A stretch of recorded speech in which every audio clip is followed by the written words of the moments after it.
a rich man's world. I have turned the soul of this beautiful land, but that beautiful.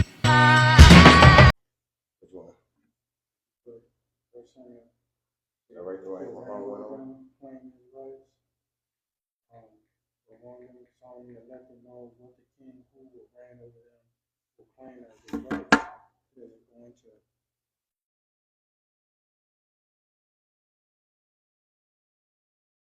I put the wrong one down. I'm just gonna rap straight up for these. Now, everybody wanna be the king of the South when they ain't running the damn thing, but they mouth, no doubt. It's all good. Y'all just stay in y'all opinion. In the South and in the hood, it's understood. Without saying it's a given. And then because of what I'm doing for a living, it's more because of what I do and how I'm living. Not to mention when I'm rapping, I'm just heard singing living. And still chilling on Simpson and Center Hill. Made provisions for the clique to continue keeping it pimping. Where the crack was in the house, record sale through the ceiling. So say what you want, do what you please. But for fun, I shoot 22 from your shoe to your knees. I run a record label and a crew of G's. So it's looking to come and look for you if a sneeze or even breathe the wrong way. You better do what the song say and be easy, else it'll be a long day. Money clothes in the pockets of my jeans. I'm a king. You can really see me in your dreams. I'm a king. Top in the fall in your magazine. I'm a king. Head of the mighty leader of the team. I'm a king. But I can get you blocked now. I'm a king. Really cool with the top chop. I'm a king. I'm connected nationwide, but in the South, I'm a king. Make it and keep my name out your mouth. I'm a king. I'm the French starter, don't get it twisted. Big calling shots, sipping for my clothes existed. And still buying birds, and my mom would get to your mic. See me burn it, burn it, good like this. And I got so big. Baby, fake nigga, what you know about that? I keep a bad window with that first top back. My jeans feeling tight, come my pockets stank back. You better know that. My neck got so much angling big. Big tank, niggas keep on hanging. Got a Hollywood, and the broad to be slaying. They be hating cause I'm famous, not what I was thinking. This for every gun looking thinking he passed me. I just think that the gold in this to be nasty. I'm a snake falling out my old school class. The strip got big bank, let's see if you can match. I'm a king. My clothes in the pockets of my jeans. I'm a king. You can see me in your dreams. I'm a king. Top in the fall in your magazine. I'm a king. Head of the mighty leader of the team. I'm a king. But I can get you blocked now, dog. I'm a king. Really cool with the top chop, dog. I'm a king. I'm connected nationwide, but in the South, I'm a king. Expected to keep my name out your mouth. I'm a king with the king. Some call me the greatest. Number one hustler, keep the street blazing. If the brakes don't sell, I drive them up and sell race. While y'all cherry picking hustlers, out here slaving. Know that runs deep in my veins.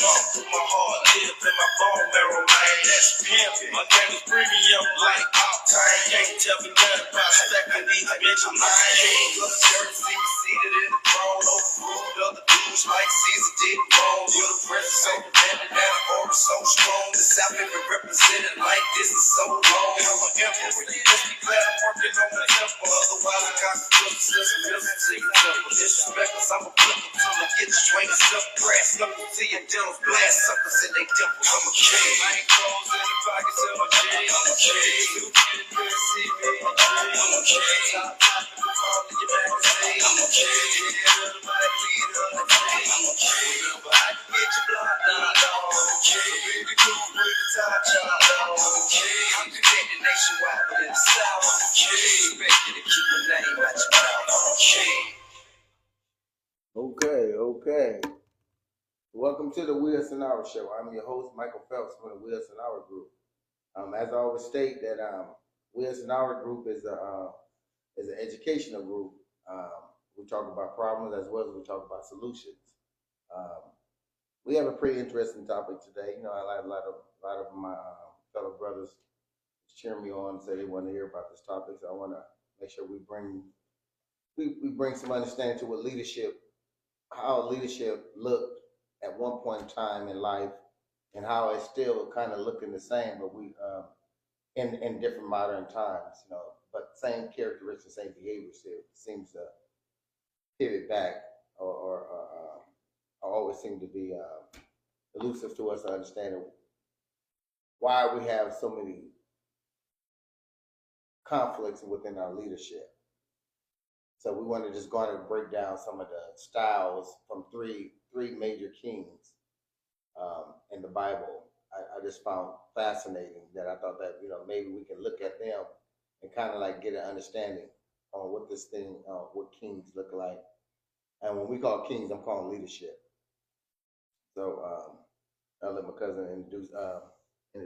My name is Michael Phelps from WUAO Our Show. The king introduced himself. Raymond Carlisle. Okay.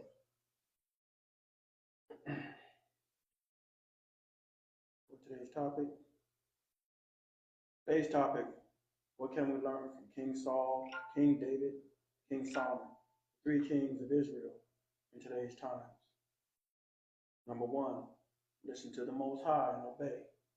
David's life was about listening to God, obeying his instructions. In contrast, Saul did not take time to listen to God's instructions. Okay. And how important was that for Saul not to listen to the instruction of God? Because I think that sometimes maybe some leaders maybe don't take the time to listen to God before they make decisions when it comes to affecting the collective.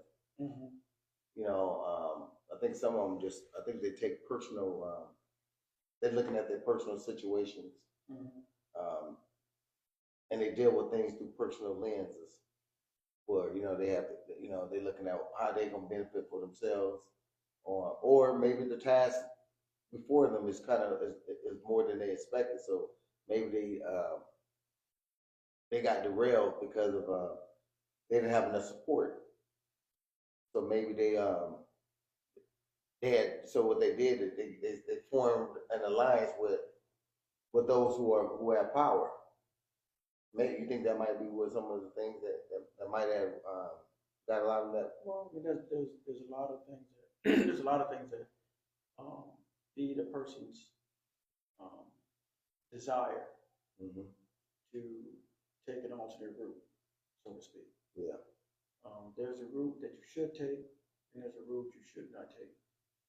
But oftentimes, what you find, especially in today's world, as you look around, oftentimes a lot of people in a lot of different organizations, higher positions, take the route that they should not take. And that route that they should not take often is called compromise. Where break down compromise and what that look like. When one compromises, it means it's almost like a turning away from the established standard. Right? There's a way you do things. There's an expectation. Just like when you have, it's like we're about to enter on the inauguration tomorrow, actually. Yeah. People voted in a president. So therefore, the people who have voted for this particular president have in their mind, they have certain expectations, right? Yeah. So, and then of course, a lot of promises were made. I'm gonna do this, I'm gonna do that, I'm gonna do this, I'm gonna do that. When I get in office, right? Yeah. So, but then oftentimes, what occurs, not just in that, but other political arenas as well, which is the reason why people don't too much like politics, because in politics, it's a lot of quid pro quo. Yeah. Quid pro quo, and that means scratch my back, I'll scratch yours. So you do some favors for me, and I do some favors for you. Well, oftentimes that requires you to compromise your standard. Yeah. It requires you to make adjustments. So in the biblical times, when the Lord brought Israel out of Egypt, first thing He warned them about was not to give themselves to the other gods, not to serve the same gods that the people of the lands which they were going to serve. It's the first thing He told them. He says, don't give your wives, don't give your daughters to their sons. Don't give your sons to their daughters. And there's a reason why He said it. He said, because they're going to turn your heart away from me. So He warned them about, so to speak, leaving the standard. Yeah. Okay. He warned them to stay true. Now, oftentimes people allow themselves, when people, and it's easier said than done, because people have good intentions. Yeah. Right? Yeah. I'm going to do this, I'm going to do that. I'm gonna be faithful. You know, I mean, you can use that. There's so many different arenas, you know, some different aspects that we could approach this from, where people make promises and say because they have good intentions, right? But then when the pressure shows up, okay, that's when it counts most. Yes. Okay, when the pressure's on, will you stay strong under pressure? The pressure of whether you're trying to get a promotion, what do you want to do to get that promotion? The pressure of someone saying, well, they're going to invest in something for you if you move money around and make things work for them. Okay, if you take money from here and put it over there when you know it's supposed to be here and it's supposed to be for this reason, but you took it from here, and then when you're asked about it, I don't know, but you do know. Yeah. Right? Yeah. So again, like I said, that's just kind of an idea of what we're talking about when we talk about compromise. It shows up in many different forms, and that is what destroys kingdoms. Yes, and and Saul was very interesting because he was picked by the people. Well, Saul was chosen by God. He was picked by the people because the people wanted a human king, right? Yes. But he was chosen by God. Okay. If the people had never said, "Hey, we want a king to be like all the other nations," Saul would have never been chosen. Okay.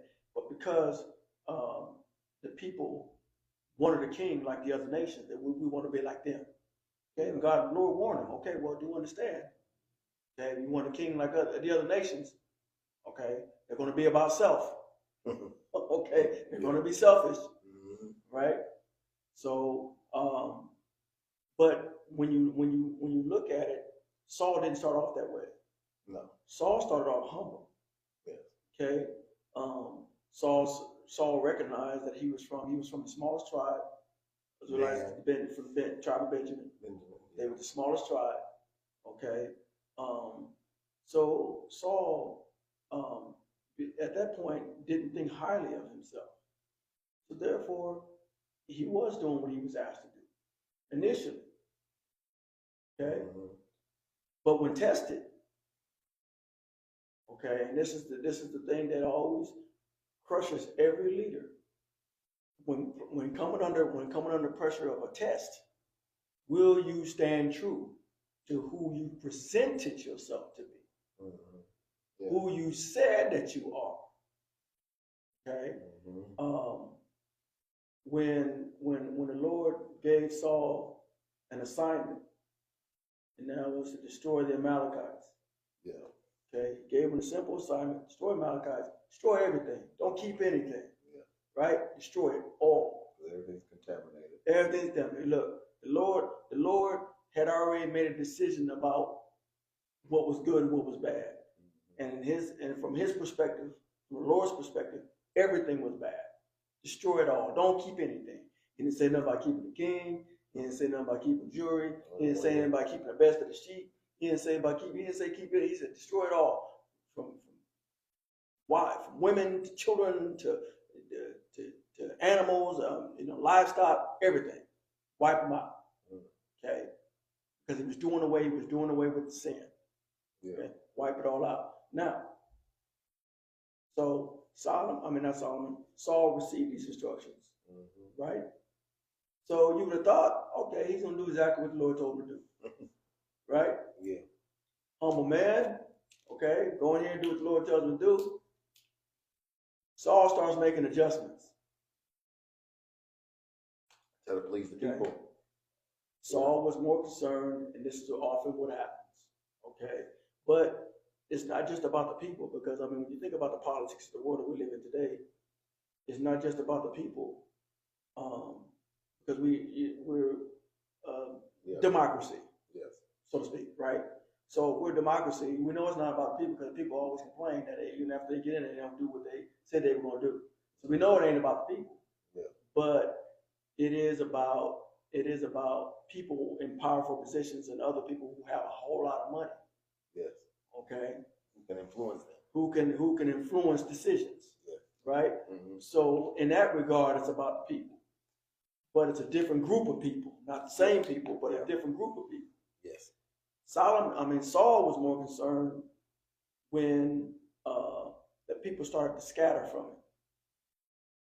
Okay, well, man, he said when Samuel said he's supposed to wait for Samuel to show up, right? Yeah. And instead of waiting for Samuel to show up, he said, "Man, we haven't burned incense unto the Lord. You know, we haven't sacrificed unto the Lord. Man, he's not here. Boom, I'm gonna do it." Now he knew good well that wasn't his place. Yeah. Okay, he knew he wasn't a priest. And most leaders think jump in other positions when they know they should stay in their own lane. Exactly. They know they're supposed to stay in their own lane, but they jump in someone else's lane. Yeah. Okay, so they become self-important. Okay, Saul became self-important. Okay, at one point he was humble and he wasn't self-important. They were from the smallest tribe, so you know he came in thinking, oh well, man, Lord chose me, man, I'm so honored. Lord chose me, man, I'm from a simple tribe. Man, matter of fact, we're the smallest tribe. Okay, he could have chose from any other tribe. Man, he chose us, and then he chose me. Wow. Okay, so he was humbled by having been chosen, but then later on changed, and a lot of leaders come in just like that. They're humble coming in, having been chosen by the people. They're humble coming in, having been promoted. Okay, humble coming in, wanting to make a difference. I'm going to come in, I want to do this, this, and this. I want to make all these great changes, right? And then the money comes. Then here comes the money. Yeah. Here comes the power. Here comes the influence. For a lot of men, here comes the women. Okay, so now what you said you were going to do takes a back seat, because now other things have drawn your attention. This is where the compromise comes in. This is where you start making adjustments, because you know, whether it be, you know, in today's world, whether you're talking about police departments or whether you're talking about judges or whether you're talking about lawyers, you're talking about people pastors, congressmen, senators. I mean, it's just like and not saying that they're all that way. It's not saying that they're all that way, but there are those who have been found having taken payoffs, okay, to make a decision to go against their better judgment. To go against, you see what I mean? So when you go against your better judgment, that is a compromise in of itself. That makes sense. Yes. Yeah, that's a moral decay. You allow something to take you from your moral decay. I mean, moral consciousness. But when we talk about it, when I was looking at Saul, I was looking at how many men who were in leadership position is actually literally called to be in that position. Some are self-appointed. So, and some are appointed by homeboyism, I call a clique. So then they appoint someone they know that they can control. Right. So when they're picked in in that area, you're gonna get what you picked, what you picked, because they're not there to serve to its totality or what they're supposed to be serving. They're there because someone put them in place there, and then the person that put them in place has an agenda. So then within that agenda, that person doesn't have realm to do what they need to do to navigate to make the necessary changes. And that's what it seems like what we're dealing with when we talk about community. We talk about a lot of our leaders. It's like a lot of them are just handpicked. But they said that they said like they was God put it on their heart to do this or do that. But you always see that, maybe in the beginning that did start off, God did work with them, and maybe God did put it on their heart to do so, and then all of a sudden they did a U-turn for whatever reason it is.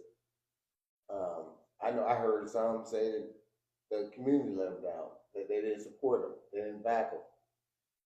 Then I just know in our community, you don't see a lot of our dollars backing our political figures. So therefore, we don't buy our agenda. We don't put money behind our agenda.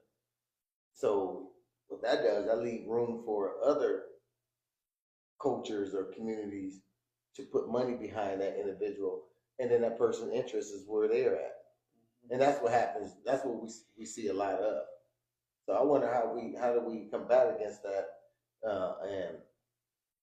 and they take accountability, because a lot of them won't take that accountability and say, yeah, y'all, these people put money behind me. They don't want to be honest with each other. Well, I got it off because these people put money behind me. They backed me. They supported me. So they paid for their agenda. Yes. To be heard. To be heard. And if you wanted your agenda to be heard, and they said, well, you should have paid me. Basically, lack of a better way to put it, you should have paid me, and I'd have spoken on your agenda. But since you didn't want to pay me, and they paid me, I'm speaking on their agenda. So basically, I'm for hire. And that's the nutshell. That's what happens, and we have to ask ourselves. That's what we call today politics. Now Saul was different. There was no. I don't think there was no fan behind that. I think it was just more so the outcry of the people, the soldiers, and them. Like, man, we won. And look at all these beautiful women. Let's take the spoils of war. He allowed them to do it, knowing that he was given a instructions, a direct order not to. But see, since they wanted it, and he felt like, well, what harm is it going to be? That's how he looked at it. Well, yeah, I mean, like I said, again, that's where the compromise came in, because it was, what we took the best of the best. Oh Lord, we're still serving you. Yes. We took the best of the best, and we're going to use these things. We're going to sacrifice them. We're going to sacrifice the best on you. But the Lord had already said, none of it's any good. Yeah. Right? Yeah. But what Saul turned around and did, and what the people ended up doing, what they did as a unit, was made a different decision against the Lord. Yes. And said, well, Lord, I know that you said it's all bad, because they didn't say these words, but their attitude spoke this way. Lord, I know that you said it was all bad, but you know what? We found something good. We found some good in it. So therefore, so we need you to go along with us. Okay. And that's a lot of times what happens. Yes. In politics. Yeah. Is that you come with an agenda and you say, hey, this is something that needs to be dealt with, right? Yeah. Someone else pays them, and it's, well, you know what? I know we met. And I know we agreed on this, and I know this is what I said. And a lot of times they're not going to even say, I know this is what I said. They're going to dance right around that too. And says, well, I didn't say that. What I actually said was, or, well, I don't remember. Or they get amnesia. Well, I don't remember saying that, but, along these lines. Then all the news stations start going in and start playing back little snippets of what they actually said. And say, well, you did say it. Well, that's not really what I meant. And it's like, that's what Saul did. Yes. Saul was like, when Samuel showed up. Yeah, because when Samuel shows up, he's like, Saul, what have you done? Saul came out and saluted Samuel.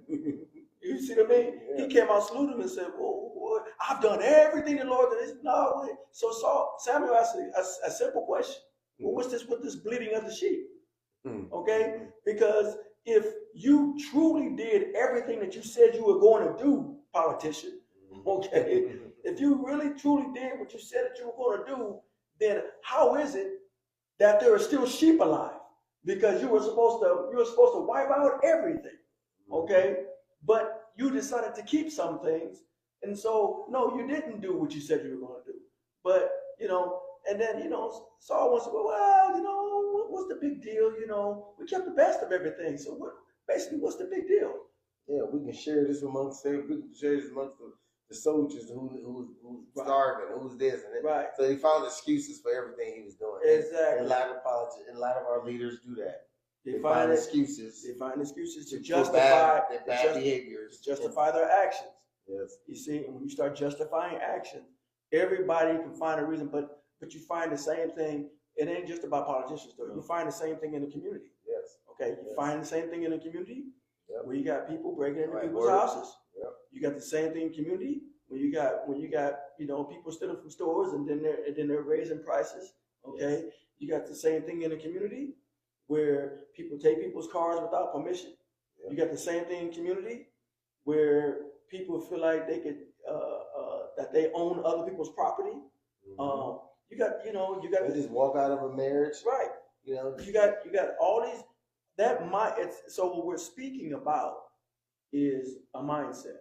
Yes. Okay, that's what we're speaking to. We're speaking to a mindset to address why this mindset or the effects of having this mindset and what it brings about and how we see it manifest in the community. Yes. Yes. That's true. What's number two? What do we have Okay. for number two there? Number two is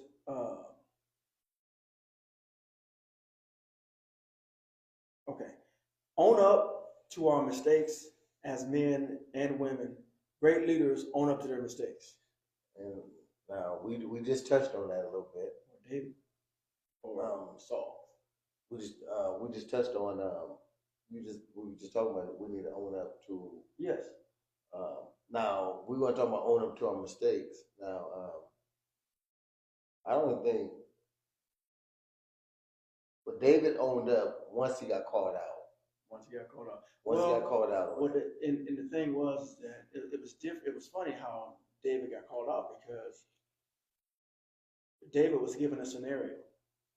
Mm-hmm. Okay, so when the scenario is not about you, it's real easy to see. It's really easy for you to make a quick snap decision.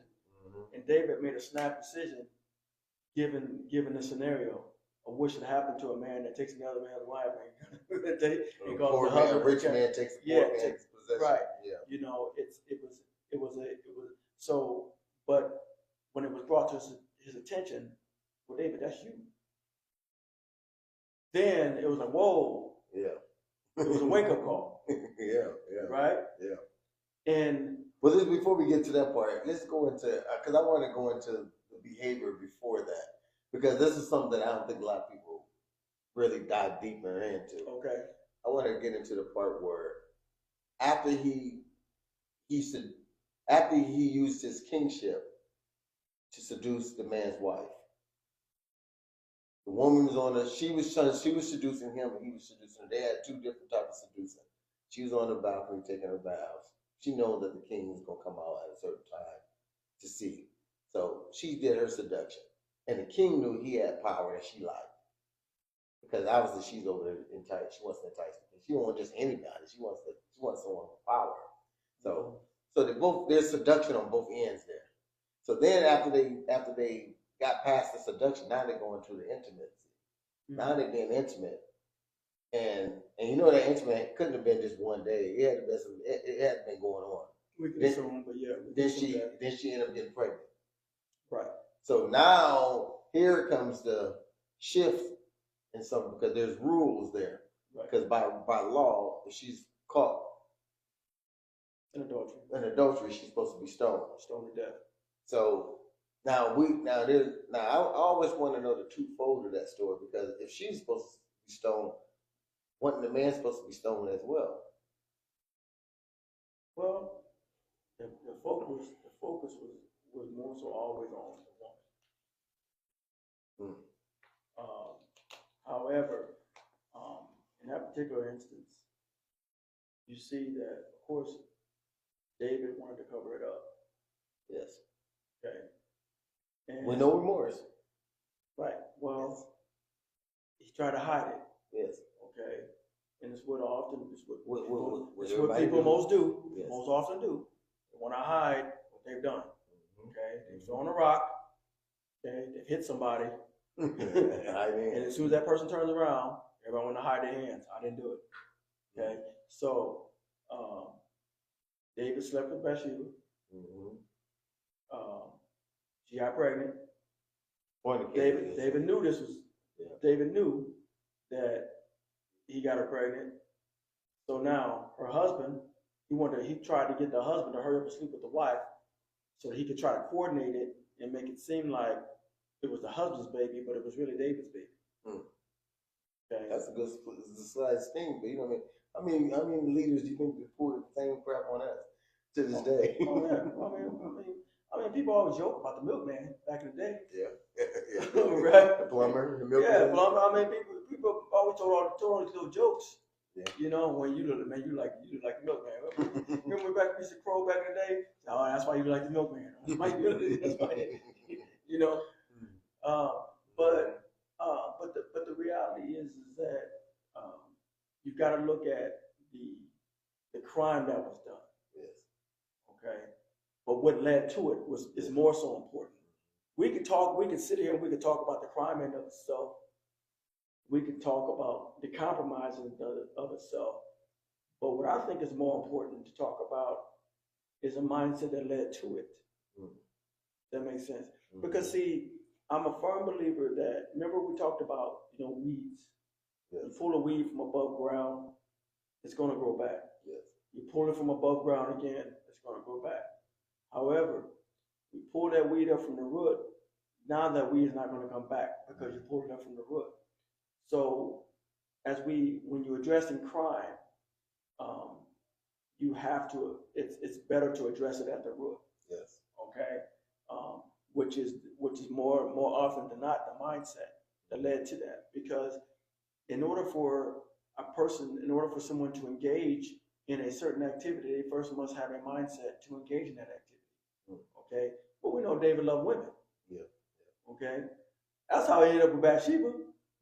He loved women. Yeah, the concubines. Right. So it was but David honored. It was like he honored God, but he loved women. So David was wrestling. Okay. Which a lot of our leaders do. A lot of leaders do. They wrestle. Okay. They're when Jacob's name was turned to Israel after he had wrestled with God, one has to be willing to wrestle with themselves. Yes. Now, so what we do know is that David made a mistake. David shouldered that mistake after it was brought to his attention. Now, of course, he didn't admit it at first. Okay, but once it was brought to his attention, well, it is what it is, right? Yeah. He repented. Okay, for thee and thee only have I sinned, Lord. Okay, he repented. Okay. Now David did end up being with Bathsheba. Yeah. They did end up having a child. Okay, but there was a consequence. Yeah. Okay. Yeah. David had to accept that consequence. Now this is the most important thing when you talk about when you're contrasting David's attitude versus Solomon's attitude and Saul's attitude. You look at how David responded after having been caught. Yeah. Okay. How David responded even after the consequence took place. See, David accepted the consequence. That's key. Yeah. Because that speaks to David's mentality. That speaks to David's mindset. Okay. Yeah, he made a mistake, right? But when the baby died, because before the baby died, David was in sackcloth. He was in mourning. Okay, he wouldn't eat, he wouldn't drink, wouldn't wash his face, wouldn't do anything. It was almost like he was just a zombie. Yeah. Right? They couldn't get him to do anything. Right? Yeah. Well, he had a lot of stuff going on. He had a lot of stuff going on in his house. But the scripture says that once David heard, when they came and they told David that baby died, because David was hoping that the child was going to live. That's why he was in mourning. He was hoping. Okay. However, when it was brought to David's attention, what the consequence was, and that the baby had died, what did David do? It says that David immediately got up and washed his face and started to eat. David accepted the consequence. And see, again, we're talking about a mindset. Okay? Yeah. So then one can ask this question. Was God ever first in Saul's life? You see? Because there's a baby in the picture. Okay, she's pregnant. Okay, well, we got to do something about this. Okay, so I think the husband's name was Uriah. Okay, so therefore be looked at as a traitor, right? Yeah. and blame it on the people. Well, no, this is what the people chose. And that's the same thing Saul tried to do. Saul did the exact same thing. A rich man's world